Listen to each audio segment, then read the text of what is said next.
We have carefully cooled the beer all the way down to exactly 0 degrees, because maintaining this specific low temperature ensures that the carbon dioxide remains fully dissolved within the liquid rather than escaping.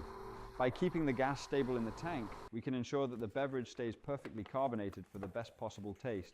Ideally, this method means it shouldn't produce an excessive amount of foam or overflow when you are ready to tap the beer with the beer gun.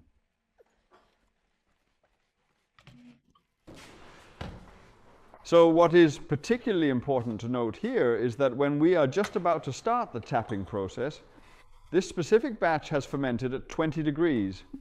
It has also fermented under a significant amount of pressure, specifically at 1.9 bar. And once it has been thoroughly cooled down to the right temperature, the internal pressure naturally drops to around 0.5 bar. When it has cooled down this much, specifically so that the CO2 doesn't escape, I can simply pull the pressure relief valve now. First, we carefully release all of the built-up pressure from the space above the beer before we start the tapping process. That is exactly what I am doing now.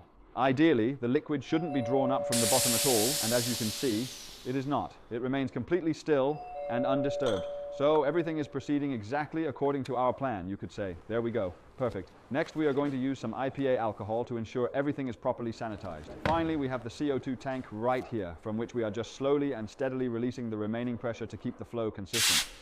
There we go. That is perfect now because I have closed it up tight. And now the next step we need to take in this process is to get the CO2 flowing right in here, just like that. Once that is all set and ready to go, I am going to connect the beer gun right here to the main assembly. There we go. And I've also made absolutely sure that I have thoroughly disinfected every single part of the equipment to keep it all completely clean, safe, and sanitary for the entire bottling process. Now that the beer gun is securely attached to the system, we can begin the process of gradually adding the pressure. We only need to add a very small amount of pressure at first, specifically between 0.1 and 0.2 bar. As you can see, it is almost nothing at all for this specific stage. Once the needle on the gauge finally starts to move, that indicates there is enough pressure. So now I will slowly start to turn up the pressure, just like that. And now we are almost ready to proceed. I am just releasing the remaining cleaning agent from the line now. There we go. Everything is set and ready.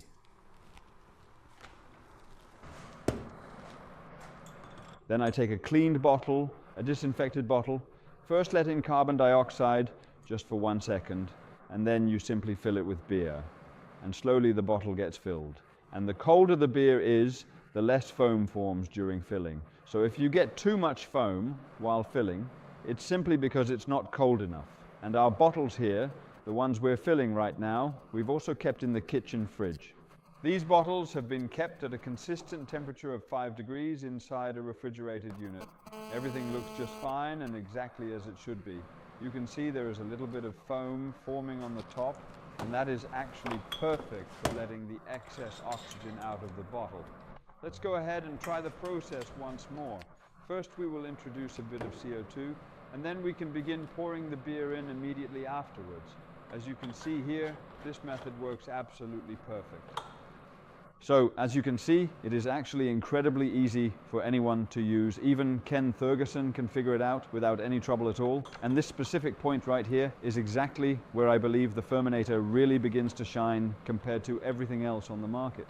The real advantage is precisely that you have the power to cool your beer all the way down to a crisp 0 degrees Celsius, which is a massive improvement when you consider that a standard fridge usually only gets things down to about 5 degrees.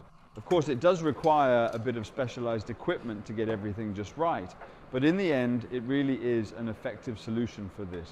And naturally, when we are done with all the work here, we absolutely have to take a moment to taste the finished beer. The best part of this whole process means that once you have carefully bottled the beer and sealed it up, you only need to wait about 5 minutes or so before you can pop the cap right back off, pour yourself a glass, and enjoy drinking the fresh beer you just made. And it actually goes by relatively quickly. Once you get into the steady rhythm of the work, it typically takes us about half an hour or so to bottle around 25 liters of liquid, which then eventually becomes 22.5 liters once it is all inside the bottles. Now, since we have finally finished that part of the process, should we perhaps try tasting one of our very own freshly bottled beers right this moment? We can have a nice cold drink straight from the beer gun. So let's just go ahead and open up another one of these bottles to see how it looks. That really looks really good, doesn't it?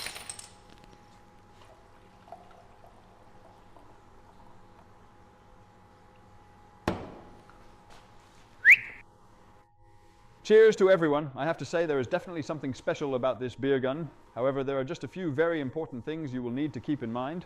You must pay very close attention to both the temperature and the internal pressure. Cheers once again.